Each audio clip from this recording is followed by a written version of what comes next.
अगर आप ज्योतिष सीख रहे हैं या एस्ट्रोलॉजी आपको अच्छी लगती है तो आपने एक किताब जरूर पढ़ी होगी, success astrology, your celestial map of success. इस किताब में एक फॉरेन एस्ट्रोलॉजर ने एक बात कही। उसने कहा, शनि जहां जिम्मेदारियों में रहना पसंद करते हैं, शनि जहां लिमिटेशंस में रहना पसंद करते हैं, सीमाओं में रहना पसंद करते हैं, वहीं गुरु यानी जुपिटर अनंत संभावनाओं की खोज में जोखिम उठाने से भी नहीं डरते। अब उन्होंने ये बात क्यों कही और इसका क्या मतलब है, ये काफी कुछ आप इस वीडियो को देखने के बाद समझ जाएंगे। नमस्कार दोस्तों, मेरा नाम अनुभव सिंह है और जैसा आप जानते हैं मेरा जो लास्ट वीडियो था, पिछला वीडियो, उसमें हमने शनिदेव के बारे में बातचीत किया था और सेम उनको 3 पोर्शंस में डिवाइड करके समझा था कि अगर शनिदेव जन्म कुंडली के केंद्र में, पणफर में या एपोक्लिम भावों में हो तो उनका रिजल्ट कैसा आता है। वो वीडियो आपने बहुत पसंद किया।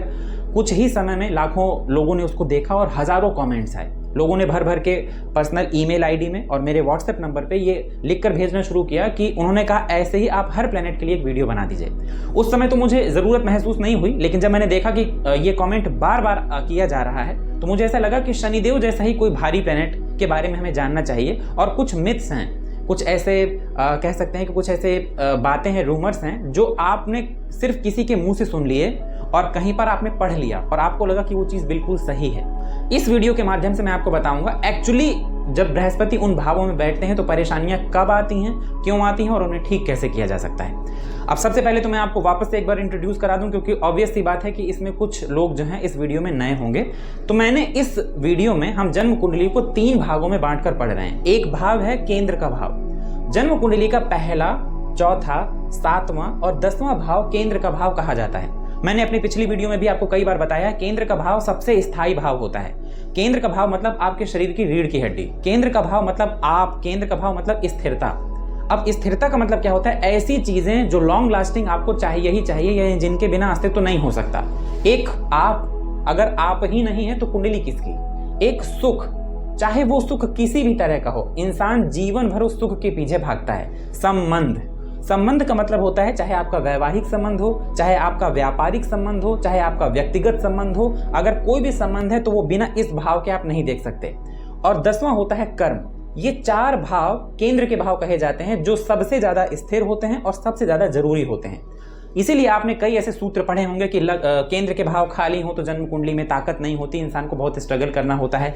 केंद्र के भाव बिगड़ जाएं तो इंसान को अपने जीवन में बहुत सारी मुश्किलों का सामना करना पड़ता है और ऐसी मुश्किलें, जितनी मुश्किलों से वो टकराएगा उतनी मुश्किलें और उसके लिए मुंह खोले खड़ी होंगी।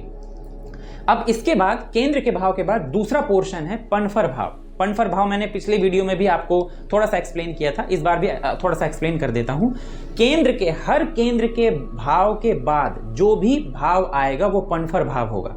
यानी हर केंद्र के बाद पहला भाव, पहला केंद्र का भाव लग्न है तो लग्न से दूसरा भाव पणफर भाव है। दूसरा केंद्र का भाव चौथा है, चौथे से दूसरा भाव है पणफर भाव। तीसरा केंद्र का घर कौन सा है? 7वां भाव। 7वां के बाद जस्ट 8वां भाव पणफर भाव। और चौथा केंद्र का भाव कौन सा है? 10वां भाव। 10वां भाव के बाद जस्ट कौन सा भाव है? पणफर भाव। तो यानी पणफर भाव, हर केंद्र के घर के जस्ट आगे एक पणफर भाव मिलेगा। अब कहा यह गया कि केंद्र और पणफर ये आपस में इंटरकनेक्टेड हैं। अगर आपका वो केंद्र का भाव जिसके बाद पणफर लगा है, अगर वो केंद्र का भाव मजबूत है तो ही आपको दूसरे भाव के अच्छे रिजल्ट मिलेंगे। या अगर आपका केंद्र बिगड़ा है और पणफर बहुत मजबूत है तो वो अपने एक भाव पीछे इस भाव को सपोर्ट कर देगा। सपोज कीजिए किसी इंसान का लग्न बहुत मजबूत है, उसकी पर्सनैलिटी बहुत अच्छी है, तो सेकंड हाउस जो होगा ना, ये धन का, परिवार का, जिम्मेदारियों का होता है। अगर व्यक्ति मजबूत है तो वो पैसा भी कमा लेगा, नाम भी कमा लेगा और अपने परिवार का पालन पोषण भी कर देगा। लेकिन अगर ये कमजोर है तो फिर ये अब किसी काम का नहीं। मतलब अगर व्यक्ति कमजोर है तो उसको पैसा मिल भी जाएगा तो उस पैसे को वो बर्बाद कर देगा। अब इसको रिवर्स कीजिए, पणफर भाव बहुत कमजोर, केंद्र बहुत कमजोर है लेकिन पणफर बहुत मजबूत है। मतलब व्यक्ति बहुत बीमार रहता है, बहुत कमजोर है, उसकी कोई पर्सनैलिटी नहीं है या बहुत सारे डिसऑर्डर हैं, लेकिन उसको परिवार अच्छा मिला, पैसा अच्छा मिला, प्रॉपर्टी मिल गई या पैतृक संपत्ति मिल गई तो उसके लिए ये सपोर्टिव हो गया। अब आप समझे? तो कहने का मतलब कि हर केंद्र के भाव के बाद एक पणफर भाव होगा और ये पणफर भाव और केंद्र का भाव इंटरकनेक्टेड होगा। अब वहीं एक थ्योरी ये भी है कि जो केंद्र का भाव होता है ये आपके जीवन के इनिशिएटिव स्टेज को दिखाता है। यानी अगर आपने मैथमेटिक्स पढ़ी होगी तो जब हम ब्रैकेट लगाते हैं तो ये केंद्र का भाव वही ब्रैकेट है जो आपके जीवन का शुरुआत और अंत, इसी के बीच में सब कुछ है। तो ये केंद्र जो है ये आपके जीवन का सबसे स्थायी भाव हुआ। जो पणफर भाव है ये आपके जीवन का एक फेज है। जैसे बच्चा है, बच्चा जब बड़ा हुआ उसने परिवार को जाना, उसने ये जाना कि बिना पैसों के कुछ मिल नहीं सकता, उसने ये जाना कि हमें अच्छे से लोगों से बात करनी है। फिर इसके बाद उसके माता पिता ने उसे सिखाया तुम्हें ज्ञानी होना जरूरी है, ज्ञान होना जरूरी है ना। तो ये जो संतान है ये भी एक नई जनरेशन को दिखाती है।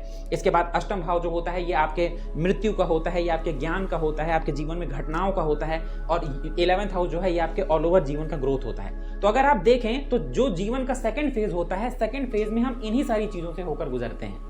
अब जो तीसरा भाव होता है एपोक्लिम भाव, ये एपोक्लिम भाव अगर आप देख पा रहे हो तो हर पणफर भाव के बाद एपोक्लिम होगा। ठीक है, जैसे ये पणफर है तो अब ये एपोक्लिम, ये पणफर है तो ये एपोक्लिम, ये पणफर है तो ये एपोक्लिम, और ये पणफर है तो ये एपोक्लिम। एपोक्लिम भाव जीवन में मोक्ष को, भाग्य को या बदलने वाली चीजों को दिखाता है, यानी ये सबसे कम स्थायी भाव होते हैं। अब ये जीवन के या तो 3 चरण मान लीजिए इनको दिखाते हैं, या ये देख लीजिए जितना मजबूत पणफर जितना मजबूत एपोक्लिम उतना मजबूत पणफर, जितना मजबूत पणफर उतना मजबूत केंद्र। या फिर अगर दोनों ही कमजोर हैं तो अगर केंद्र मजबूत हो जाए तो वो पणफर को और एपोक्लिम को भी क्या कर लेता है, बैलेंस कर लेता है। मैंने आपसे ये बात पिछली वीडियो में भी कही थी कि मैं बहुत डीप नहीं जा सकता क्योंकि ये टॉपिक में वीडियो है नहीं यूट्यूब में, और जो वीडियो हैं तो हो सकता है मैं ना समझ पा रहा हूँ, लेकिन मुझे कोई खास थ्योरेटिकल वीडियो लगे नहीं, मतलब मुझे ऐसा लगा नहीं कि हाँ इसमें कुछ चीज़ें समझ में आ रही हैं, मुझे थोड़ा डाउट हो रहा था। तो इस वजह से अगर मैं इस टॉपिक में घुस जाऊंगा तो आपको ये वीडियो लेंदी लगने लगेगा, समझ में भी नहीं आएगा। तो हम सीधे मुद्दे की बात करते हैं। अब मुझे पता है मेरा वीडियो देखने के बाद जो एक जनरल सब्सक्राइबर हैं, जितने भी मेरे सब्सक्राइबर मतलब फैमिली मेंबर्स हैं, तो मुझे मालूम है उनमें से कुछ लोग ऐसे हैं जो हर वीडियो देखने के बाद उसको क्रॉस चेक करते हैं, या कई बार किताबें पढ़ते हैं या कोई चीज़ पढ़ते हैं और उनको उसमें जो चीज़ समझ में नहीं आती वो लोग मुझे व्हाट्सअप में लिख के भेजते हैं। ऐसे तमाम लोग हैं, अब तो मुझे उनके नाम भी याद हो गए। तो जब भी मैं कोई वीडियो डालता हूं तो उस वीडियो के बाद वो लोग जरूर कोई ना कोई पॉइंट लेके आते हैं कि सर ये कैसा आपने बताया था लेकिन ये समझ में नहीं आया, ये आपने बोला था लेकिन इसका मतलब क्या है। तो कई बार लोग क्या करते हैं, वीडियो देखने के बाद उसको खंगालने लगते हैं यूट्यूब में या किसी किताब में या कहीं पर भी। तो मैं आपको साफ बता दूं, कहीं खंगालने की जरूरत नहीं, मैं आपको हर एक चीज यहीं पर बता दे रहा हूं एग्जैक्ट। नियम ये कहता है कि जन्म कुंडली में गुरु केंद्र में सबसे मजबूत होगा। नियम ये कहता है, मेरी बात सुन लीजिएगा, वीडियो मत बंद करिएगा कि सिर्फ आपने नियम सुन लिया तो सोचा रहे हमारे तो केंद्र में है नहीं, तो सबसे मजबूत केंद्र में है तो अब वीडियो देखने का क्या मतलब। 1 मिनट रुक के बात सुन लीजिए। कहा गया कि केंद्र में गुरु सबसे मजबूत होगा, पणफर में गुरु उससे थोड़ा कम लेकिन इतना होगा कि वो आपको सारी चीजें दे सके, मतलब जीवन के सारी सुख सुविधाएं दे सके। तो सबसे मजबूत केंद्र कहा गया, उससे थोड़ा कम लेकिन अच्छा खासा मजबूत पणफर में कहा गया, और कहा गया एपोक्लिम में सही नहीं होता। जब मैंने पर्सनली और प्रैक्टिकली इस बात को देखा तो मुझे ये चीज सही नहीं लगी, क्योंकि मुझे केंद्र में भी 1-2 भाव ऐसे दिखाई दे रहे हैं जहां गुरु के अच्छे रिजल्ट नहीं होते। मुझे पणफर भाव में भी कुछ ऐसे भाव दिखाई दे रहे हैं जहां पे जनरली गुरु के रिजल्ट अच्छे बेहतर नहीं हो पाते।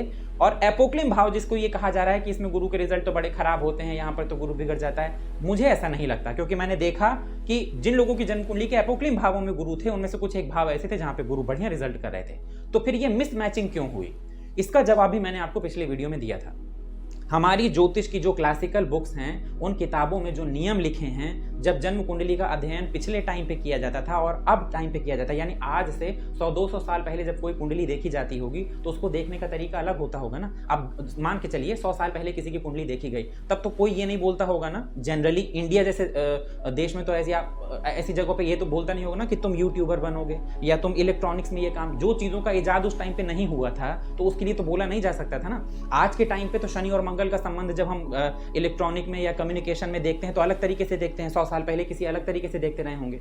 जब ये बातें लिखी जा रही थी उस समय देश, काल और परिस्थिति, देश का मतलब जहां पर आप रहते हैं, काल किस तरह के जीवन को आप जी रहे हैं, परिस्थिति आप किस तरह की परिस्थिति में हैं, तो इनको देखकर ही डिसाइड किया जाता था। तब की थ्योरी, मैं थ्योरी को गलत नहीं कह रहा हूं, फिर से समझ लीजिए, मैं थ्योरी को गलत नहीं कह रहा हूं, लेकिन आज के टाइम पे इनकी प्रैक्टिकलिटी में थोड़ा सा अंतर आ गया है। अब वो अंतर क्या है ये मैं अपनी समझ के अकॉर्डिंग आपको बता रहा हूं। मैंने कभी भी किसी वीडियो में आपसे ये नहीं कहा कि आप इसी को सच मानिए, आप अपने अकॉर्डिंग भी रिसर्च कर सकते हैं, लेकिन मैं केवल अपने विचार आपसे साझा कर रहा हूं, ठीक है। अब देखिए, नियम क्या था कि जन्म कुंडली के केंद्र में गुरु बहुत मजबूत होता है। केंद्र मतलब क्या, लग्न, चौथा, 7वां, 10वां, ठीक है। तो सिंपल पहले एक नियम लेके चलते हैं। जिन लोगों की जन्म कुंडली के केंद्र में गुरु होता है, इसमें कोई डाउट नहीं है कि वो इंसान, पहली बात तो कई बार ये बोला गया कि अगर जन्म कुंडली का 8th हाउस चंद्रमा और बुध मजबूत हैं तो कई बार इंसान अपने ही जनरेशन का रीबर्थ होता है। यानी कि लग्न में अगर मजबूत गुरु हैं तो आप अपने ही पूर्वजों में से कोई व्यक्ति हैं जो दोबारा अपने ही वंश में आपने जन्म लिया है। ज़्यादातर ये देखा गया है कि अगर आपके पूर्वजों में से आपका रीबर्थ हुआ है, यानी उन्होंने पुनर्जन्म लिया अपने ही परिवार में, तो उसका कोई बहुत बड़ा रीज़न होता है। क्योंकि पूर्वज जो जनरली हैं वो ऐसे जन्म नहीं लेते कि बस उन्होंने जन्म ले लिया। कोई ना कोई ऐसा काम जो उनका पिछले जन्म में रह गया था वो अगले जन्म के माध्यम से उसे पूरा करने आते हैं। और इसमें कोई दो राय नहीं है कि लग्न में गुरु हों और अच्छी स्थिति में हों तो आपको जीवन में किसी भी तरह से कभी भी कोई भी परेशानी आपको इतना इफेक्ट नहीं कर सकती जिसकी वजह से आपका जीवन बर्बाद हो जाए। कहने का मतलब यह है कि अगर लग्न में गुरु हैं और आपके पास 100 परेशानियां आएंगी तो 100 परेशानियां आप तक पहुंचते पहुंचते सिर्फ 25 रह जाएंगी। 75 परेशानियों को गुरु खुद खत्म कर देंगे। अब गुरु का लग्न में बैठने के अपने कुछ अलग नुकसान हैं, जैसे कि आपको शरीर का ध्यान देना होगा, फैट से जुड़ी, कोलेस्ट्रॉल से जुड़ी चीजें आपको नहीं खानी होगी। हो सकता है लग्न में गुरु हो तो आपका फैट बढ़ जाए, आप ज़्यादा हेल्दी हो जाएं और आपको फैट से रिलेटेड, कोलेस्ट्रॉल से रिलेटेड, जिसे आप रक्त वसा कहते हैं, उससे रिलेटेड प्रॉब्लम होने लगे, आपको डाइजेशन इश्यूज, आपको इंडाइजेशन इश्यूज होने लगे, आपको गैस्ट्रिक से रिलेटेड इश्यूज होने लगे। यानी लग्न में गुरु हैं तो इनके अपने अलग प्रभाव होंगे, अलग जो नेगेटिव चीज़ें होती हैं। अभी हम बात कर रहे हैं कि लग्न में गुरु हैं तो उन्होंने कहा सबसे बढ़िया। ठीक है भाई, सबसे बढ़िया इसलिए है क्योंकि एक जो लग्न होता है ये मूल त्रिकोण होता है और मूल त्रिकोण में जब गुरु बैठते हैं तो मूल त्रिकोण से बाकी के तीनों त्रिकोणों को कवर कर लेते हैं। तो इस वजह से ये बात सच है कि लग्न में जब गुरु बैठते हैं तो ये इंसान को समझदार बनाते हैं, ज्ञानवान बनाते हैं, इंसान इंटेलिजेंट होता है, इसमें कोई दो राय नहीं है। वो फैसला लेने के पहले, मतलब उसकी जो उसका माइंडसेट होता है वो इतना बैलेंस होता है कि अगर आपको कभी कोई चीज़ समझ में ना आ रही हो, बैलेंसिंग नेचर, आपको कभी लग रहा हो कि मैं कोई डिसीजन नहीं ले पा रहा हूँ, आप लग्न वाले गुरु इंसान के पास बैठिए, वो आपको बहुत कम टाइम पे बहुत अच्छा डिसीजन लेने के लिए बता देगा कि तुम ऐसे से ऐसा करो, ज़्यादा सही रहेगा। ऐसा इंसान बहुत अच्छा प्लानर होता है। ऐसे इंसान के पास जनरली बहुत अच्छी हीलिंग पावर होती है। शुभ बृहस्पति अगर लग्न में बैठ जाए तो इंसान का ऑरा इतना पॉजिटिव हो जाता है कि जनरली अगर आप उसके पास बैठेंगे तो आपको अच्छा लगेगा। अच्छा, ये भी देखिएगा कि लग्न में गुरु हैं, उनके साथ कोई फायर एलिमेंट्री प्लैनेट भी हो जाए या कुंडली का कोई दूसरा ग्रह, मान लीजिए मंगल नीच के हो जाएं और चंद्रमा बहुत कमजोर खराब हो जाएं, यानी ऐसा इंसान को मान लीजिए किसी भी वजह से बहुत गुस्सा आता है, तो ऐसे इंसान का जो गुस्सा होगा ना वो डिस्ट्रक्टिव नहीं होगा। उसे जितनी भी तेज गुस्सा आ जाए वो हमेशा इस बात को जानता है मुझे कब, कहां पर और कितनी गुस्सा दिखानी है। पंचम को देखते हैं तो सीधी सी बात है, ज्ञानवान बना देते हैं। ऐसे बच्चों को कई बार बुद्ध कमजोर हो जाए तब भी ऐसे लोगों के अंदर फिल्टर नॉलेज हो जाती है। आपने कुछ ऐसे बच्चों को देखा होगा कभी कभी जो पढ़ाई में अच्छे नहीं थे शुरुआत में, और टीचर शिकायत करते थे कि ये तो चीजें याद नहीं रखता, भूल जाता है, लेकिन बाद में वो कोई अच्छा ऐसा एग्जाम क्रैक कर लेते हैं या ऐसी पोजीशन पे पहुंच जाते हैं कि उन्हीं के क्लास के जो बहुत ब्राइट स्टूडेंट्स थे वो उनको भी पीछे छोड़ देते हैं। तो जब आपके अंदर फिल्टर्ड नॉलेज होती है ना तो बुद्धि आपकी भले ही थोड़ा कमजोर हो लेकिन आप फिर भी चीजों को कवर कर लेते हैं। सप्तम को देखते हैं तो सप्तम को जब देखते हैं तो उसको बैलेंसिंग दृष्टि बोलते हैं। तो सप्तम को जब देखते हैं तो सीधी सी बात है, इंसान का व्यापार हो या जीवन साथी हो या वैवाहिक जीवन हो, तीनों को गुरु कवर करते हैं। नवम को देखते हैं तो भाग्य को बढ़ाने का काम करते हैं। इवन गुरु लग्न में बैठ के जब नवम को देखते हैं तो नवम में कोई खराब प्लैनेट भी बैठा हो तो ये उसके अंदर भी जान फूंक देते थे। और इंसान अगर धार्मिक हो, जुपिटर के अकॉर्डिंग चलने वाला हो तो अपने जीवन में बहुत ग्रोथ करता है। ज्यादातर जब लग्न में गुरु हो और इंसान की दुर्दशा बन रही हो तो बहुत सारे केसेस में ऐसा देखा गया कि ऐसा इंसान गुरु के अकॉर्डिंग नहीं चलता। वो नॉन वेज खाता है, अल्कोहल लेता है, या उसकी जो हरकतें होती हैं वो थोड़ा सा अनैतिक होती हैं, जिसकी वजह से लग्न में बैठे गुरु बिगड़ना शुरू कर देते हैं और फिर इसके बाद एक के बाद एक उसको हेल्थ इश्यूज वगैरह होने लगते हैं या उसके वर्क प्लेस में उसको प्रॉब्लम्स होने लगती हैं। तो ठीक है, हमने इस बात को मान लिया कि लग्न में गुरु अच्छे होते हैं। उन्होंने कहा केंद्र के भाई चारों भाव जो हैं उसमें गुरु बहुत अच्छा होते हैं। हमने कहा हाँ, लग्न में तुम ठीक कह रहे हो, गुरु सही होते हैं। उसने कहा चौथा बताओ। चौथे भाव में जब गुरु बैठते हैं, इसको भी कुछ कंडीशन में माना जाता है कि कई बार अगर चौथे में आपका जुपिटर है तो अगर बच्चे का जन्म चौथे भाव के जुपिटर में हुआ है और यहाँ पर जुपिटर एक्सॉल्टेड हो जाएं, अच्छे हो जाएं, या सूर्य के दृष्टि संबंध हो जाए, गुरु के ऊपर भी शुभ ग्रहों की दृष्टि हो जाए, तो 100% इस बात के चांस होते हैं। आप अगर अपनी मदर से पूछें तो आपके बर्थ के ठीक पहले आपकी मदर को कोई ना कोई कहते हैं ड्रीम, सपने के माध्यम से उनको पता चलता है कि हाँ आप जो है कोई अपने ही परिवार के पहचान के लोगों में से कोई है। यानी रीबर्थ के लिए दूसरा लग्न और चौथा दोनों भाव को देखा जाता है। और कई बार ये देखा गया कि 4th हाउस में जब बच्चे ने जन्म लिया तो उसके जन्म के पहले ही ये एहसास हो गया उनकी मदर को कि हाँ वो उन्हीं के पहचान में से, यानी उन्हीं के परिवार में से कोई व्यक्ति है और वो व्यक्ति दोबारा जन्म ले रहा है। 4th हाउस में ऑब्वियसली बात है जुपिटर जन्म लेंगे तो कई बार ये बच्चे के जन्म के पहले उसको घर वगैरह की व्यवस्था करके देख लेते हैं। यानी ऐसा नहीं होता कि आपका जन्म हुआ और आप भी बहुत मुश्किलों में, मतलब आपके पास रहने के लिए घर नहीं है और बच्चे की बहुत दुर्दशा हो रही है, ऐसा नहीं होता।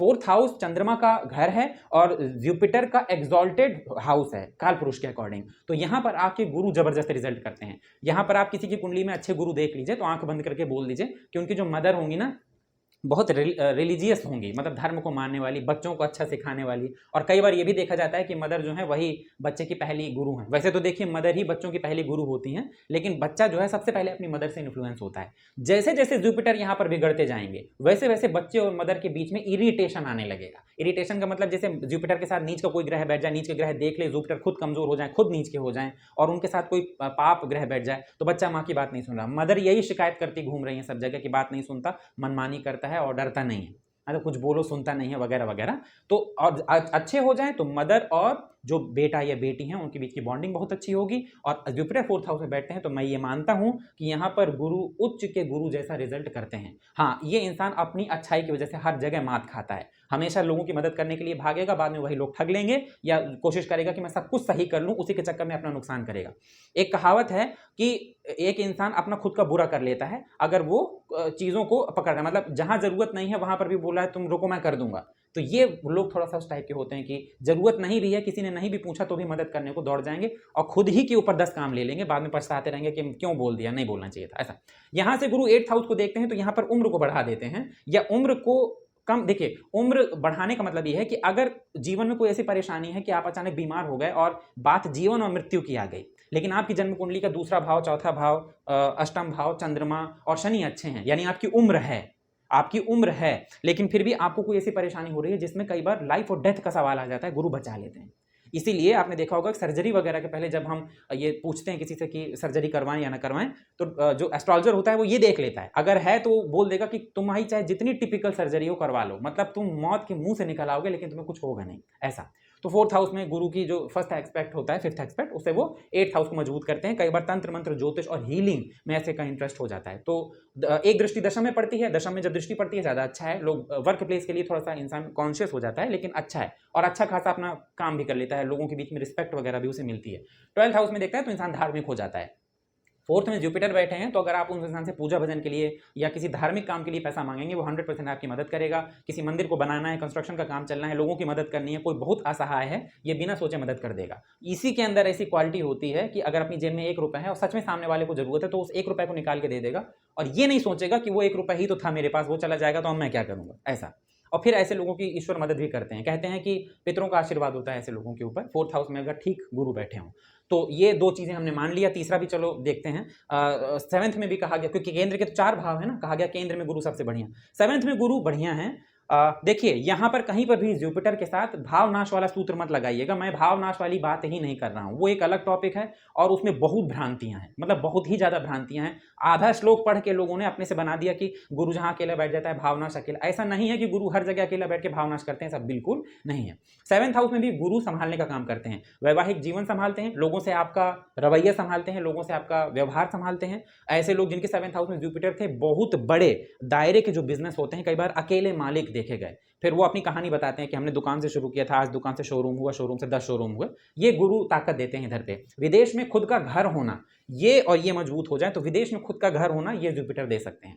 यहां से बैठ के 1 2 3 4 5 पहली दृष्टि पड़ती है ग्रोथ में, अगर इनके अकॉर्डिंग चल रहे हैं ग्रोथ करा देंगे। लग्न में दृष्टि पड़ी है तो लग्न में जान फूंक देंगे, मतलब कोई प्लेनेट ना भी हो, डेड हो रहा हो आपका लग्न, यानी जिसको कहते हैं बिल्कुल रिक्त हो रहा हो, सुप्त हो रहा हो, तो उसे जगा देते हैं और अच्छा खासा।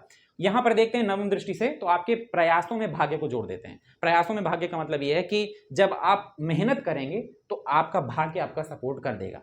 समस्या तो यहीं पर है ना कि हम मेहनत कर रहे हैं, भाग्य सपोर्ट नहीं कर रहा है, ऐसा नहीं। अब आइए दशम भाव में, सूत्र क्या था कि केंद्र के किसी भी भाव में जुपिटर बहुत ही बढ़िया रिजल्ट करेंगे। मैं इसे नहीं मानता, मैं अपनी थिंकिंग आपको बता रहा हूं, हो सकता है आप मुझसे सहमत ना हो। जितने लोगों की कुंडली में मैंने दशम भाव में गुरु को देखा, क्योंकि काल पुरुष की कुंडली के अकॉर्डिंग दशम भाव में मकर राशि आती है, जब दशम भाव में गुरु को मैंने देखा तो मैंने ये देखा कि दशम भाव में गुरु के होने से ज्यादा अच्छी कंडीशन ये है कि गुरु 10वें को देख लें, गुरु 10वें को देख लें। मैंने उन लोगों की जन्म कुंडली जिसमें गुरु 10वें को देख रहे थे किसी भी दृष्टि से, 5वें से, 7वें से या 9वें से, तो मैंने देखा कि स्थितियां ठीक थी। लेकिन ज्यादातर लोगों की कुंडली में मैंने देखा जिनमें 10वें में गुरु थे, बृहस्पति थे, ऐसे लोग जीवन भर या तो सिर्फ मेहनत करते रहे और एक बिल्कुल मतलब जिसको कहते हैं कि आपके अंदर बहुत टैलेंट है लेकिन आपको लोग नहीं जानते।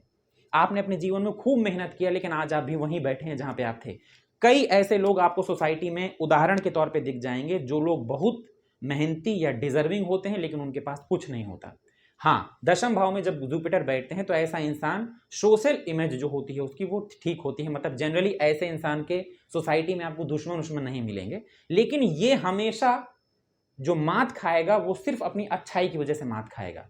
ईश्वर ना करे, लेकिन अगर कुंडली में चंद्रमा चौथा और पांचवा भाव पीड़ित हो जाए तो ये इतना लूटा जाएगा, 10वें वाला बृहस्पति इतना लूटा जाएगा, मतलब इतना इसका इस्तेमाल होगा कि ये जनरली अपने परेशान होने की कहानियां बच्चों को सुनाएगा। और एक बात और बता दूं, 10वें में जब जुपिटर होते हैं ना तो आपके आसपास वालों को, सब लोगों को ये बात पता होगी कि आप कितने मेहनती हैं, आप कितने लायक हैं, डिजर्विंग हैं, आप कितने टैलेंटेड हैं और आप कितना संभालना जानते हैं। और ये भी जानते होंगे इतना सब होने के बावजूद आपके पास कुछ नहीं।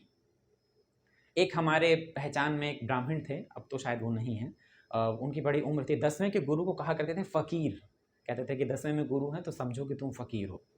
हाँ, 10वें में जुपिटर के बेहतर रिजल्ट तब मिलेंगे जब आपकी जन्म कुंडली में नवम जन्म कुंडली के जुपिटर जैसे यहाँ पर बैठे हैं, अब यहीं पर एग्जॉल्टेड हो जाएं, चंद्रमा के साथ हो जाएं, है ना, और इनके ऊपर शुक्र की बुध की दृष्टि पड़ जाए, जन्म कुंडली का नवम भाव मजबूत हो जाए, तब फिर यहाँ पे इनके कंसिस्टेंसी से नेगेटिव प्रभाव कम होने लगेंगे। लेकिन मैंने देखा कि 10वें में जुपिटर हैं तो नेगेटिव रिजल्ट आते जरूर हैं। यहाँ से जब देखेंगे 1 2 3 4 5 फाइनेंस की क्राइसिस ले आते हैं, जबकि इनकी दृष्टि में अमृत होता है, लेकिन फाइनेंस की क्राइसिस ले आते हैं। आती कहाँ से है, खुद करते हैं, मतलब इनसे आप पैसा मांग लीजिए, 10वें में गुरु ना, पैसा मांग लीजिए कि भाई बहुत जरूरत है दे दो, वापस कर दूंगा, तो दे देगा। आप कह दीजिए नहीं है पैसे, नहीं वापस कर पाऊंगा, मेरी हालत अच्छी नहीं है, तो कहेगा ठीक है चलो कोई बात नहीं, मतलब ऐसा। 7वीं दृष्टि से चौथे को देखते हैं, यहाँ पर ठीक है, एक दृष्टि से जो चौथे को देखते हैं तो भूमि भवन वाहन ये सारी चीजें जो है कंप्लीट करा देते हैं। और इसके बाद 9वीं दृष्टि से देखते हैं छठे भाव को। छठे भाव में भी गुरु की दृष्टि में अच्छा मानता हूं, गुरु की दृष्टि में कोई कमी नहीं होती, क्योंकि जब वो छठे भाव में देखते हैं तो एक हेल्दी कंपटीशन को पूरा करने में वो अपना एनर्जी खर्च करते हैं, तो ठीक है, उसमें कोई दिक्कत नहीं।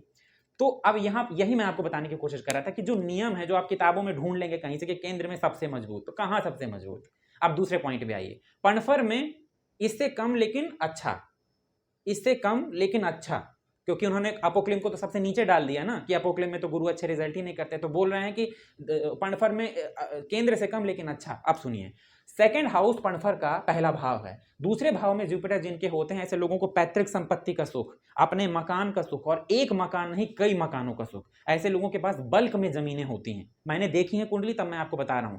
केवल हर जगह एक ही कंडीशन लागू होती है कि दूसरा भाव में गुरु और दूसरे भाव का स्वामी कमजोर ना हो। अब एक बात बताइए, मैं आपको कह रहा हूं कि दूसरे भाव में गुरु बैठता है तो इंसान को खूब प्रॉपर्टी दिलाता है, ऐसे इंसान का परिवार सपोर्टिव होता है, वो परिवार के लिए बहुत कुछ करने वाला होता है, उसके पास खुद का घर होता है और अपने जीवन में वो कई घर अपने बना भी लेता है वगैरह वगैरह। अब आपकी जन्म कुंडली में आप कह देंगे झूठ बोल रहा है, हमारे पास कुछ नहीं है, तो अपनी कुंडली खोल के देखिए, आपकी कुंडली में नवम की स्थिति, पंचम की स्थिति को देखिए, या लग्न की स्थिति को देखिए, या जुपिटर अगर दूसरे भाव में है तो इस भाव के भावपति की स्थिति को देख लीजिए। अब आपको अगर अंतर देखना है कि आप, जैसे आप मेरी बातों को भरोसा न कीजिए, आपने कहा ये बोल रहा है सेकंड हाउस में, मेरे सेकंड हाउस में जुपिटर हैं लेकिन मुझे ये सब कुछ नहीं मिला, और आप कह दीजिए नहीं नहीं मेरा नवम भी मजबूत है, मेरा पंचम भी मजबूत, सब कुछ मजबूत है, लेकिन तुम झूठ बोल रहे हो, ऐसा नहीं है मेरे साथ, तो कोई बात नहीं। दूसरे भाव के स्वामी को देख लीजिए, अगर वो भी अच्छी कंडीशन में है तो कोई बात नहीं।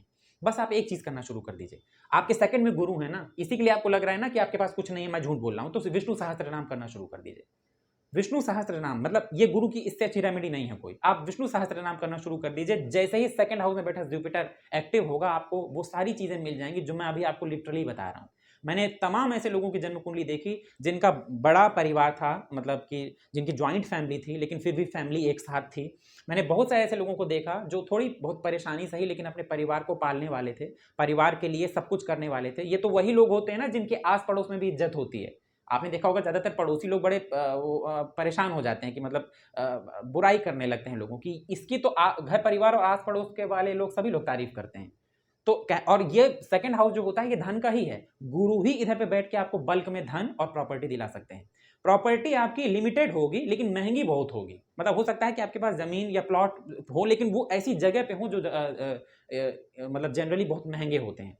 तो सेकंड हाउस पनफर कहा गया, और ये कहा गया कि वो केंद्र में सबसे मजबूत होता है, पनफर में केंद्र से कम। मुझे तो ऐसा नहीं लगा, क्योंकि सेकंड हाउस में जब मैंने गुरु को देखा तो मुझे कंडीशन अच्छी लगी, ऐसा इंसान बातचीत बहुत अच्छे से करता है, परिवार में उसकी क्रेडिट होती है, नहीं होती तो वो बना लेता है, वो अपने परिवार के लिए कुछ भी कर गुजरने की क्षमता रखता है। कई बार ऐसे लोगों को पैतृक संपत्ति मिल जाती है, गुरु पाप प्रभाव में आ जाएंगे, अष्टम भाव कमजोर हो जाएगा तो उसे लड़ना पड़ेगा, लेकिन फिर भी उसको प्रॉपर्टी मिल जाएगी। और नहीं मिलेगी तो अपने बच्चों के लिए बना के जाएगा, और 3 गुना बना के जाएगा, ताकि उसके बच्चों को कभी ये सुनना ना पड़े कि हमको पापा ने कुछ बना के नहीं दिया या हमारे पिता ने, पेरेंट्स ने कुछ बना के नहीं दिया। ठीक है। दूसरा पण प्रभाव कौन सा है? पंचम भाव। अब आप कह रहे हैं केंद्र में सबसे अच्छा, पणफर में थोड़ा कम। पंचम भाव में गुरु जब होते हैं तो ये इंसान को ज्ञानी बनाते हैं। यही वाले गुरु होते हैं जो इंसान को अपने जीवन में किसी भी तरह की परिस्थिति से लड़ने की क्षमता देते हैं। यही शुभ गुरु होते हैं जो इंसान के लिए दिखाते हैं कि उसका पूर्व जन्म और अगर नवम हो तो उसका वर्तमान जन्म दोनों सार्थक हैं। पंचम भाव में जब गुरु होते हैं तो ये दिखाते हैं शुभता को। शुभता का मतलब ये होता है कि ऐसा इंसान प्योर है, शुभ है। आप पंचम वाले गुरु के साथ किसी की बुराई करके देखिएगा, वो नहीं सुनेगा और ना वो खुद करेगा। तो ऐसा क्यों है? पंचम भाव जो होता है ये जन्म कुंडली का, आप इसको क्या कहते हैं? ज्ञान का भाव कहते हैं। सिर्फ ज्ञान, संतान नहीं, ये समझिए कि आपकी जन्म कुंडली का वो त्रिकोण है जो त्रिकोण के जस्ट 9 घर आगे है। मतलब यहां से 5, ये 5वां घर है, 5वें से 5वां 9वां है, और 9वां से फिर से अगर 9 घर आगे जाएंगे तो कौन सा मिलेगा? पंचम भाव मिलेगा। तो यानी ये इसकी एनर्जी भी एब्जॉर्व कर रहा है, लग्न की भी कर रहा है, और अपना तो खुद एनर्जेटिक है ही। पंचम में गुरु हूं, मैंने कहीं कोई रिजल्ट खराब नहीं देखे। जब बिगड़ते हैं गुरु, मैंने पंचम में गुरु वाले इंसान को जॉब में भी देखा है, यानी जिनके पास प्राइवेट जॉब थी, अच्छी जॉब थी, मैंने पंचम में गुरु को देखा है। मैंने सरकारी सेवाओं में, जिसमें सरकारी अच्छी सेवाओं में पंचम वाले गुरु को देखा है। और इनसे जब आप बातचीत करेंगे, इनके बात करने का ऑरा आपको बता देगा कि पढ़े लिखे हैं, शांत स्वभाव के हैं। पंचम में गुरु है ना, लेकिन फिर भी ऐसे लोगों को आप जल्दी तैश में आते, गुस्सा में आते नहीं देखेंगे। इनके निर्णय सुनिए कभी, इनके जो डिसीजन होते हैं, ऐसा नहीं कि बस 2 मिनट खुश हो गए तो कुछ भी बोल दिया, ऐसा नहीं। ठीक है। अब ऐसे लोगों को मैंने प्राइवेट जॉब में भी अच्छा देखा, गवर्नमेंट जॉब में भी अच्छा देखा, और ऐसे लोगों को राजनीति में भी बहुत अच्छा देखा। पंचम भाव का एक सूत्र है कि जब भी आप कभी राजनीति में जाने के लिए देखें तो लोग इस भाव में जान दे देते हैं, ये भाव कैसा है, ये भाव कैसा है, अच्छा है तो राजनीति में जाएंगे, खराब है नहीं जाएंगे। जबकि ऐसा नहीं है। ज्योतिष इतना बढ़िया विषय है, आपको इतनी सारी चीजों को मर्ज करना, जोड़ना सिखाता है। हमेशा जब भी आप देखेंगे कि आपको राजनीति में जाना चाहिए या नहीं जाना चाहिए, तब जनता और अपने ज्ञान को बिना देखे आप राजनीति में नहीं जा सकते। तो इस भाव में जब जुपिटर होते हैं, मुझे कभी कोई कमी नहीं दिखाई दी। अब मेरा पर्सनल एक्सपीरियंस सुनिए। मैंने कई ऐसी कुंडलियां देखी हैं जिन जन्म कुंडलियों में नवम भाव बहुत कमजोर था, दशम और केंद्र बहुत कमजोर था, यानी केंद्र और त्रिकोण मुझे कमजोर दिखाई दिए। तो कहने का मतलब कि इंसान के जीवन में बहुत तबाही होनी चाहिए, लेकिन उतनी तबाही उसके जीवन में नहीं थी। उसका सबसे बड़ा श्रेय जाता है पंचम में जुपिटर को। तो ये मैंने प्रैक्टिकली जब इन भावों को देखा तब मैंने आपसे बताया। अष्टम में जब जुपिटर बैठते हैं तो ये आपने सुना होगा कई बार कि 8वें में गुरु बैठते हैं कमजोर, ऐसा कुछ नहीं है। अष्टम में जब जुपिटर बैठते हैं, हाँ, इंसान की जो फील्ड है, मतलब वो एक्स्ट्रा ऑर्डिनरी तो हो जाएगा, क्योंकि अष्टम में जब गुरु बैठते हैं तो ऐसा इंसान हीलिंग की तरफ जाने लगता है। साधुओं वाला स्वभाव अगर ऐसा इंसान थोड़ा सा अपना ले तो अष्टम में गुरु इंसान को सब कुछ दे देता है। आपको क्या लगता है अष्टम भाव सिर्फ मृत्यु का है? ऐसा नहीं है। अष्टम भाव एक खोज का है, रिसर्च का है। जब आपको कुछ समझ में ना आए तो वो अष्टम भाव है। जब आपके साथ ऐसी घटनाएं होने लगे जो आपको खुद समझ में ना आ रही हो तो अष्टम भाव है। जो सिद्ध पुरुष आपको अपनी लाइफ में मिलते हैं उसका अष्टम भाव है। आपका दिया आशीर्वाद अगर किसी को लग जाए तो वो अष्टम भाव है। आप अपने जीवन में वो उपलब्धि, वो चीज पा लें जो कोई दूसरा सोच भी नहीं सकता, तो वो अष्टम भाव है। आपने किसी को कुछ बोल दिया और उसके साथ वो घटना हो जाए, अष्टम भाव है। सिद्धियां मिल जाए, मंत्र जप, अष्टम भाव है। तो जब गुरु यहाँ पर बैठते हैं तो एक तो अष्टम भाव से होने वाले दुष्प्रभावों से आपको टोटली प्रोटेक्ट करते हैं, और दूसरा आपको हीलिंग और चीजों की तरफ ले जाते हैं। यहाँ से गुरु 1 2 3 4 5 दूसरे जो आप त्रिक भाव कहते हैं उसको कवर करते हैं, दूसरे भाव से आपके धन को कवर करते हैं, और चौथे नवीं दृष्टि से आपके चौथे भाव को कवर करते हैं। समस्या या फिर कमी सिर्फ एक ही जगह पे है कि यहाँ पर गुरु की स्थिति अच्छी होनी चाहिए। जितना कमजोर गुरु उतनी ज्यादा परेशानियां। अब मैं ये नहीं कह रहा हूं कि अष्टम में गुरु बैठा अच्छे रिजल्ट ही करेगा, कोई खराब हो ही नहीं सकते। जनरल जो उनके नेगेटिव रिजल्ट होंगे वो यहाँ पे आपको देखने के लिए मिल सकते हैं, लेकिन उनको इतना हाइक देने की जरूरत नहीं है कि पनफर में है तो केंद्र से कम, लेकिन अच्छा ही होगा। जुपिटर 11th हाउस में जनरली अच्छा रिजल्ट करते हैं, इसमें कोई दो राय नहीं है। अब सुनिए, जब जुपिटर 11th हाउस में बैठते हैं तब आप ग्रोथ तो कर सकते हैं, लेकिन ग्रोथ जुपिटर के अकॉर्डिंग अगर आप करेंगे तो आपके लिए ज्यादा श्रेयस्कर होगा। अगर आपकी जन्म कुंडली का भाग्य भाव बहुत मजबूत नहीं है तो 11th हाउस में आप सोचे कि जुपिटर है तो आपको सब चीजें बैठे बैठाए मिल जाएंगी, बहुत कम। हमेशा जुपिटर अगर 11th में है तो पंचम में दृष्टि अपनी एक सीधे सीधे वो पंचम को देखना है, यानी आपके अंदर ज्ञान, निर्णय लेने की क्षमता और आगे बढ़ने का साहस अगर है तो जुपिटर आपको सब कुछ दे देंगे। लेकिन अगर आपने अपनी लाइफ में मान लीजिए कि आपने सोचा कि जुपिटर है लेकिन हम अपने अकॉर्डिंग चलेंगे, हम हर वो काम करेंगे जिसे जुपिटर सपोर्ट नहीं करता, आजकल सब कोई करता है, तो हो सकता है कि आप बहुत कमा लें लेकिन उस कमाई को जाने में ज़्यादा टाइम नहीं लगेगा। तो 11th हाउस में जो जुपिटर होते हैं, ये जुपिटर अच्छे तो हैं लेकिन पणफर भावों में सेकंड हाउस और फिफ्थ हाउस में गुरु के जो रिजल्ट जनरली देखने को आते हैं वो रिजल्ट 11th हाउस और 8th हाउस की अपेक्षा थोड़े से ज्यादा अच्छे हैं। तो ये बात हम दावे के साथ नहीं कह सकते कि गुरु आपकी जन्म कुंडली के पणफर में होंगे तो केंद्र से कम अच्छा। कई जगहों पे ये केंद्र से ज्यादा अच्छे रिजल्ट कर देंगे और कई जगह पर ये बहुत ज्यादा खराब रिजल्ट कर देंगे कि आपको लगेगा कि एपोक्लिन से ज्यादा अच्छा है। इसलिए तो मेरा कॉन्सेप्ट ये है कि कोई एक सूत्र पढ़ के उसको बिल्कुल अप्लाई मत किया करिए। अब तीसरी चीज सुनिए, सबसे किनारे कर दिया एपोक्लिन भाव को कि भाई वो एपोक्लिन है तो बेकार है। एपोक्लिन क्यों बेकार है? क्योंकि पणफर के बाद आता है, तो एपोक्लिन में गुरु है तो बेकार है। आइए देख लेते हैं सच में बेकार है कि नहीं। तीसरे भाव में जुपिटर को खराब कहा जाता है। इसका एक सॉलिड रीजन ये है कि तीसरा भाव त्रिक भाव जैसे ही इसको भी काउंट किया जाता है, 3, 6, 8, 12। तीसरे भाव आपके पराक्रम का भाव होता है, आपके छोटे भाई बहनों का भाव होता है, आपके हाथों से की गई मेहनत का भाव होता है। जुपिटर जब यहाँ पर बैठते हैं, मैंने आपको पहले भी एक बात कही थी कि यहाँ पर जुपिटर खराब रिजल्ट नहीं करते, बल्कि जुपिटर की ज्यादातर एनर्जी आपको प्रोटेक्ट करने में चली जाती है। आपने कभी कोई ऐसा इंसान देखा है जिसके तीसरे में गुरु हो और वो मेहनत करना ना जानता हो, या वो आपको आलसी दिखाई दे, या वो आपसे ये कहता हो कि हम तो कुछ नहीं करेंगे, हम तो बस अपने घर में बैठे हैं, भाग्य से अगर मिलना होगा तो मिल जाएगा वरना नहीं आएगा। जबकि जुपिटर यहाँ बैठेंगे तो उनकी एक दृष्टि भाग्य में पड़ेगी। ऐसे इंसान को जुपिटर खूब पराक्रमी बनाते हैं, खूब मेहनती बनाते हैं। ऐसा इंसान चीजों को डील करने में माहिर होता है। कम्युनिकेशन स्किल ऐसे इंसान की बहुत अच्छी होती है, जो कि सेकंड हाउस से भी देखते हैं। आप तीसरे भाव वाले गुरु से किसी व्यक्ति को मिलाइए, वो हर तरह के एज ग्रुप वाले लोगों से या हर तरह के प्रोफेशन के लोगों से अपना काम, अपनी चीजें बहुत अच्छे से बता देगा। और उसके अपने भाई बहनों के लिए बहुत सपोर्टिव होगा, या मे बी उसके भाई बहन उसके लिए बहुत सपोर्टिव हो और मेहनती होगा। ऐसे इंसान के अंदर सार्थक साहस बहुत होगा। दो तरह के साहस, मैंने मतलब कभी कई लोगों से बात होती है, सर मैं साहसी नहीं हूँ। एक व्यक्ति से बात हो रही थी, उसने बोला सर मैं साहसी नहीं हूँ। तो मैंने कहा साहस मतलब कैसा साहसी नहीं है आप? तो बोला कि सर वो किसी से लड़ाई हो जाए, बाहर कोई अगर मुझसे चिल्ला के बात करने लगे, मुझे दिक्कत होने लगती है, मैं उसका जवाब नहीं दे पाता। और उस व्यक्ति की पूरा जीवन अगर देखा जाए तो वो व्यक्ति शुरुआत में ही मतलब बहुत कम उम्र में उसके पेरेंट्स नहीं रहे, अपने छोटे भाई बहनों को उसने पाला, ना सिर्फ पाला बल्कि अपने दम पे किराए के कमरे में रह के उसने घर खरीदा, गाड़ी खरीदी, प्लॉट्स खरीदे, अपने भाई बहनों को पढ़ाया, पूरा परिवार संभाला। तो मैंने उसको समझाया कि ये है साहस। कोई बाहर आपके ऊपर चिल्ला दे और आप एक पत्थर उसके मुंह में फेंक के मार दें, वो साहस नहीं है। या आप तलवार लेके घर से निकलें, वो साहस नहीं। साहस ये है जब जिंदगी की परेशानियों से लड़ते हुए आप आगे बढ़े, उस साहसी की बात मैं कर रहा हूँ। यहाँ पर जुपिटर है। 1, 2, 3, 4, 5 आपके संबंधों को और आपके व्यापार को बचाते हैं। 9 आपके भाग्य को जगाते हैं। 7, 9 आपके अर्निंग को बढ़ाते हैं, आपके पराक्रम से आपके अर्निंग को बढ़ाते हैं। तो कहां से मैं कह दूं कि जुपिटर बहुत ही खराब होगा? वो बात अलग है कि कई बार कमजोर जुपिटर आपको मेहनत ज्यादा कराते हैं, प्रभाव नहीं मिलता। लेकिन ऐसा तो नहीं है ना कि सिर्फ जुपिटर को तीसरे भाव में देख ले तो खराब ही होगा। क्यों? क्योंकि एपोक्लिन है, जीवन का लास्ट है, मोक्ष है। तो ऐसे देखा जाए तो गुरु मोक्ष में मदद करते हैं। फिर दूसरा है एपोक्लिन आपका छठा भाव। अब छठे भाव में जिनके गुरु होते हैं, मंगल और सूर्य का सपोर्ट मिल जाए, इनसे बढ़िया डॉक्टर आपको नहीं मिलेगा। छठे भाव में गुरु हो जाए, इनसे बढ़िया लॉयर आपको नहीं मिलेगा। छठे भाव में गुरु हो जाए, आपको इनसे बढ़िया जो ये जुडिशरी फॉर्म फील्ड होती है, इसमें कोई अच्छा अधिकारी नहीं मिलेगा। जज 6th हाउस में गुरु हो, हमेशा देखिए कभी भी वो उस टाइप वाला जज होगा ही नहीं जो पैसा लेके अपने वर्डिक्ट को बदल दे। मतलब वो कुछ होते हैं ना जज जिनके बारे में फेमस होता है ये चीज कि वो बिकेंगे नहीं, है ना, अपने वो वर्डिक्ट वही देंगे जो उनको सही लगता है। ये देता है और ये करता है इन चीजों को। ऐसे लोगों के जो शत्रु होते हैं, जो दुश्मन होते हैं, वो भी इनकी इज्जत करते हैं। पीठ पीछे यही बोलेंगे कि चाहे उसने जो कुछ किया हो लेकिन वो लायक है, डिजर्विंग है। और ऐसे लोग अपने शत्रुओं को भी कभी भी ऐसे मात नहीं देते कि उनके मन में चले कि इसका कुछ बिगड़ जाए या मर जाए। वो हमेशा यही चाहता है इसकी सद्बुद्धि आ जाए। अगर वो फाइट भी करेगा, कंपटीशन भी करेगा, तो ऐसे हेल्दी वे में करेगा कि हरा भी देगा और सामने वाले को एहसास भी नहीं होगा, और एहसास होगा भी तो वो पॉजिटिव वे में।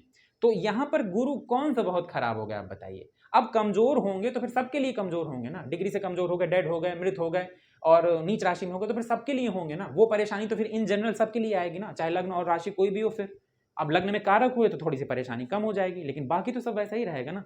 1, 2, 3, 4, 5 दशम को देख रहे हैं यहाँ से। कर्म और कंपटीशन का कितना बढ़िया संयोग है। एक ऐसा बच्चा जो अपने माता पिता के यहाँ जन्म लेता है, अपने दम पे स्कूल पास करता है, टॉप करता है, अपना पहचान बनाता है। यानी कहने का मतलब कि कभी भी वो किसी से कोई हेल्प सपोर्ट नहीं लेता और अपने दम पे, अपनी पढ़ाई से, अपनी मेहनत से अपने जीवन में सब कुछ पाता है। प्राइवेट जॉब को भी 6th हाउस से देखा जाता है। प्राइवेट जॉब में जो लोग कंपनीज में आपको बहुत थोड़ा सा ऊंचे लेवल में दिखाई देते हैं, जिनके अंडर बहुत सारे लोग काम करते हैं, HR वगैरह जो होते हैं, मुझे इतनी जानकारी नहीं है, लेकिन इसके ऊपर के जो अधिकारी होते हैं उनके छठे भाव में जुपिटर को कई बार देखा जाता है। रिसर्चर गुरु छठे भाव में बहुत अच्छा बनाते हैं, लीगल एडवाइजर बहुत अच्छा बनाते हैं, और लीगल एडवाइजर छोड़ दीजिए, छठे भाव में वैसे गुरु की एडवाइस बहुत अच्छी होती है। तो यहाँ से कर्म को देख रहे हैं, सीधी सी बात है कि अब इंसान कर्मठी है तभी तो कर्म कर रहा है, कर्म और इसका कनेक्शन आपस में बना हुआ है। 1 2 3 4 5 6 7 12वें को देख रहे हैं, क्या कमी है, 12वें को देख रहे हैं तो 12वें से बचाने का ही काम करेंगे, और दूसरे भाव को देख रहे हैं, छठे में बैठ के दूसरे को देख रहे हैं, मतलब ये वो है जो खुद कमाएगा, मांगेगा नहीं कि दे दो मुझे, वो खुद कमा लेगा। अगर वो बोल रहा है कि मुझे दे दो, उसे नहीं दिया जा रहा, इवन उसका हिस्सा भी नहीं दिया जा रहा, तो वो कहेगा ठीक है मैं खुद कमा लूंगा। तो बताइए कहाँ से ये जुपिटर इतने कमजोर होगा कि आपका जीवन तबाह कर दें। ये मैं आपसे प्रैक्टिकल होने की बात कर रहा था कि मैं यहाँ पर थोड़ा प्रैक्टिकलिटी की बात करता हूँ। तीसरा पॉइंट कौन सा है, अब बताइए भाग्य में गुरु कहाँ से कमजोर प्रभाव देंगे। चलिए मान भी लें कि पणफर अपोक्लिम भावों में गुरु के खराब रिजल्ट होते हैं, तो यहाँ पर ये अपोक्लिम, आपको लगता है कि भाग्य में गुरु कभी इंसान का नुकसान करेंगे? मैं कहता हूँ कमजोर भी हो जाए तब भी भाग्य भाव में गुरु कभी भी इंसान का उतना नुकसान नहीं करते। इवन अगर भाग्य में गुरु हैं और आप सिर्फ इनको ताकत देते रहें, पूरी कुंडली को मत देखिए, आपकी कुंडली का क्या लग्न है क्या राशि है मत देखिए, कोई जरूरत नहीं, इसको देखिए, सिर्फ इसको मजबूत कीजिए, आपको सब कुछ मिल जाएगा। अब किताबें अगर आप पढ़ते हैं तो आपके पास पुराने प्रिंट होंगे, अगर नहीं है तो कहीं से ढूंढ लीजिए। फल दीपिका हो गया, भारतीय ज्योतिष हो गया, नेमीचंद्र की कोई बुक उठा लीजिए। इवन मैं तो कहता हूं आपसे, होरा शास्त्र का अगर पुराना प्रिंट हो आपके पास तो आप देखिए कि भाग्य भाव में गुरु के क्या क्या क्या लिखा है, क्या क्या बताया गया है, और उसको एक्टिव करने के कैसे तरीके हैं। नवम भाव में जब गुरु होता है तो इंसान अपने भाग्य से सब कुछ पा लेने में सक्षम कहा गया। एक राइटर हैं, फॉरेन राइटर हैं, मुझे उनका नाम अभी याद नहीं आ रहा, उन्होंने तो इवन यहां तक लिख दिया कि अगर अच्छा गुरु भाग्य भाव में बैठ जाए तो इंसान कई बार कम मेहनत करके या बिना मेहनत करके, कम मेहनत करके या बिना मेहनत करके अपने जीवन में सब कुछ पाने की क्षमता रखता है। तो यानी नवम भाव में मुझे नहीं लगता कि अपोक्लिम का भाव है तो जुपिटर यहां पे खराब रिजल्ट करेंगे। व्यक्ति को धार्मिक बनाते हैं, अच्छा बनाते हैं, मतलब नैतिक आचरण करने वाला बनाते हैं, माता पिता की सेवा करने वाला बनाते हैं, अपना कर्तव्य निभाने वाला बनाते हैं, विदेश से बहुत अच्छी सर्विसेज ऐसे व्यक्ति को मिल जाती हैं। कई बार नवम भाव में जुपिटर बैठा हो तो ऐसा इंसान फॉरेन में बहुत अच्छी जॉब मिल जाती है, उसको फॉरेन शिफ्ट हो जाता है वो, और कई एक मामले में फॉरेन में उसकी प्रॉपर्टी होती है जहां पर वो परमानेंट सेटल नहीं होता, बिना इसको और इसको देखे नहीं कह सकते, लेकिन फिर भी विदेशों में उसके पास कई बार उसकी संपत्ति होती है, ईश्वर को मानने वाला होता है, अपने धर्म के लिए आगे खड़ा होने वाला होता है। कहते हैं कि अगर नवम में गुरु हैं तो हमेशा अपने धर्म की, अपने ईश्वर को ग्लोरीफाई कीजिए। लाइक अगर आपके नवम में जुपिटर हैं और आप विष्णु जी की पूजा करते हैं तो अपने देवताओं के गुणगान कीजिए, अपने आराध्य के गुणगान कीजिए, उनको ग्लोरीफाई कीजिए। तो आपके जो गुरु हैं ये हमेशा एक तो अच्छे हो जाएंगे, और दूसरा ये कि कर्म पथ पे आगे चलने वाला जुपिटर आपको ये नवम भाव में बना रहा है। 1 2 3 4 5 लग्न को देख रहे हैं तो भाग्य को और लग्न को जोड़ देंगे, इसीलिए कहा जाता है ऐसा इंसान जन्मजात भाग्यशाली। जन्मजात भाग्यशाली का मतलब ये कि बच्चा पैदा लिया तो उसके परिवार में अच्छी घटनाएं हुई, लोगों ने कहा हाँ देखो किसी बहुत शुभ बच्चे ने जन्म लिया, मतलब ऐसे बच्चे ने जन्म लिया जिसका भाग्य जो है बहुत अच्छा है। सातवां 1 2 3 4 5 6 7 सातवां भाव कौन सा आ रहा है, पराक्रम। अब एक एपोक्लिम, ये एपोक्लिम, समझ रहे हैं आप। यहां से भाग्य, जब यहां से बैठ के भाग्य को देखते हैं तब कर्म और पराक्रम और भाग्य का सपोर्ट, यहां से जब बैठ के देखते हैं तो भाग्य एक कदम आगे खड़ा होता है आपके पराक्रम के। कंडीशन बस एक ही है कि आपका जुपिटर अच्छे होने चाहिए। तो यहां से देखते हैं इंसान को पराक्रमी बना देंगे। ऐसा इंसान जरूर भाग्यशाली होगा लेकिन भाग्यवादी नहीं होगा कि भाग्य के भरोसे बैठा रहे। ऐसा इंसान वो होता है जो अपनी और अपने साथ साथ अपने जो पहचान के लोग होते हैं उन सब के लिए शुभेच्छा कहते हैं कि अगर भाग्य भाव में जुपिटर हो तो ऐसे इंसान के मन में हमेशा दूसरों के लिए दया रहती है और हमेशा ये दूसरों का अच्छा करना चाहता है। इवन अगर 9th हाउस में गुरु है और ऐसे इंसान के साथ कोई बुरा बोल दे, बुरा कर दे, तो जनरली क्या होता है कि हम किसी से नाराज हो जाएं तो चाहे हमसे वो जितनी भी माफी मांगे एक इरिटेशन हो जाती है कि हाँ हम बोल जरूर देंगे कि चलो तुम्हें माफ किया, लेकिन हो सकता है वो बात हमारे दिमाग में रहे। इससे ये अगर इसके साथ किसी ने बुरा किया ना, आके इससे माफी मांग ले, गलती हो गई, अब दोबारा नहीं करूंगा, ये आपसे नहीं होगा, तो पूरी तरह से क्षमा कर देंगे। इसके पहले की भी चीजें होंगी जो अपने सामने से निकाल देंगे। तो 7 यहाँ और 9 यहाँ पर, पुत्र के लिए अच्छा, संतान के लिए अच्छा, ज्ञान के लिए अच्छा, हर तरह के लिए अच्छा। अब एक एपोक्लिम का भाव है 12वां भाव। 12वें भाव में जब गुरु बैठते हैं तो 12वें भाव से होने वाली परेशानियों से आपको बचाने लगते हैं, इसमें कोई दो राय नहीं है। तो मैं तो एपोक्लिम 12वें भाव को भी बुरा नहीं मान रहा हूं, क्योंकि मैंने देखा 12वें भाव में अगर जुपिटर हैं तो जैसे मैंने आपसे बताया था कि ऐसा इंसान, क्योंकि यहाँ से इनकी एक दृष्टि छठे में पड़ती है, तो नौकरी के लिए, व्यवसाय के लिए ये गुरु बहुत अच्छे हो जाते हैं। 1 2 3 4 5 एक दृष्टि इनकी चौथे भाव में पड़ती है। तो कई बार इंसान का 2 घर होते हैं उसके पास, एक उसका जो जन्म स्थान जहां उसने जन्म लिया, और एक काफी बड़े दायरे में, मतलब अपने घर से काफी दूर हो सकता है, कभी कभी स्टेट चेंज हो जाए, ऐसे इंसान का एक घर और होता है। यहाँ पे दृष्टि डालते हैं तो इंसान को कोर्ट कचहरी मामलों से, ऐसी चीजों से बचाने लगते हैं। 12वें भाव में खुद होते हैं, दूसरों की मदद करने वाला बनाते हैं, धार्मिक बनाते हैं। ऐसा इंसान दूसरों की मदद कर करके, चाहे खुद परेशान हो जाए लेकिन दूसरों की मदद करेगा, धर्म में पैसा खर्च करेगा। ऐसा इंसान अपना जन्म स्थान छोड़ के, अगर 9th हाउस की स्थिति अच्छी है, जन्म स्थान छोड़ के बाहर चला जाए तो उसकी और ग्रोथ होती है। और 9वीं दृष्टि पड़ती है 8th हाउस में। यहाँ पर खड़े होके बचा रहे हैं, मतलब यहाँ पर बैठ के बचा रहे हैं, यहाँ पर देख के बचा रहे हैं, यहाँ पर देख के बचा रहे हैं। तो बताइए कौन से गुरु जुपिटर। अब जुपिटर अगर खराब हो जाए तो ये बताइए कि जुपिटर, कमजोर जुपिटर कौन सा आपको लग्न में अच्छा रिजल्ट कर देंगे, चौथे में अच्छा, तमाम मैं आपको भी खड़े खड़े गिना सकता हूं कि अगर जुपिटर इन्हीं किसी भाव में कमजोर हो जाए और उनका भावपति कमजोर हो जाए, लगातार 2-3 चार्ट में गुरु कमजोर हो जाए, एक नहीं 100 परेशानियां सामने आ जाएंगी। लेकिन जुपिटर की एक बहुत अच्छी खासियत होती है गुरु की, कि आप विष्णु आराधना करना शुरू कर दें तो जुपिटर आपको तुरंत बहुत अच्छे रिजल्ट करने लगते हैं। ये ठीक बहुत जल्दी होते हैं और बिगड़ते भी बहुत जल्दी हैं अगर आप इनके अकॉर्डिंग ना चलें। जैसे आप इनके चाहे कितने भी उपाय कर लीजिए, लेकिन अगर आप नॉनवेज खाते हैं, आप जितनी भी अनएथिकल चीजें हैं, अब मैं यहाँ पर खुल के नहीं बोल सकता, आप अच्छे से जानते हैं मैं किन किन चीजों के बारे में बात कर रहा हूँ, तो जुपिटर आज नहीं तो कल आपको खराब रिजल्ट ही करें। कोई तो कारण होगा कि लोग इस ग्रह की महादशा का इंतजार करते हैं, कोई तो रीजन होगा ना। तो बस आप वही चीज समझ लीजिए। उम्मीद है कि आपको ये वीडियो समझ में आया होगा। मैंने अपना पॉइंट रखने की कोशिश की है, मैंने आपको सिर्फ ये समझाने की कोशिश की है कि प्रैक्टिकल तौर पे मैं ये देखता हूं कि मैं ये चीज नहीं कह सकता कि केंद्र में है तो अच्छा ही होगा, पणफर में है तो थोड़ा कम लेकिन अच्छा ही होगा, और अपोक्लिप में है तो बेकार ही होगा। तो मैं बस आपको ये चीज क्लियर बताना चाहता था, जिसकी वजह से मैंने ये वीडियो बनाया। और ऑब्वियस सी बात है कि आप लोग बोल भी रहते हैं, इस वजह से मैंने वीडियो, उम्मीद है कि आपको मैं जो बताना चाह रहा था वो वीडियो पसंद आया होगा। इस वीडियो के कमेंट सेक्शन में आप कमेंट करके बताइएगा कि आपकी कुंडली कौन से लग्न की है, गुरु कहां पर बैठे हुए हैं। उम्मीद है कि वीडियो या टॉपिक आपको समझ में आया होगा। अगर वीडियो और टॉपिक अच्छा लगा हो या समझ में आया हो तो वीडियो को एक लाइक कर दीजिएगा और चैनल को सब्सक्राइब कर दीजिएगा। उसके साथ एक बेल आइकन का ऑप्शन होगा, उसे दबा दीजिए। बेल आइकन का मतलब होता है जैसे मैंने कोई वीडियो पोस्ट किया तो उसकी नोटिफिकेशन आपके फोन में आ जाएगी, तो आपको मालूम चल जाएगा कि मैंने कोई वीडियो पोस्ट किया है। मिलते हैं अगली वीडियो में, तब तक के लिए धन्यवाद।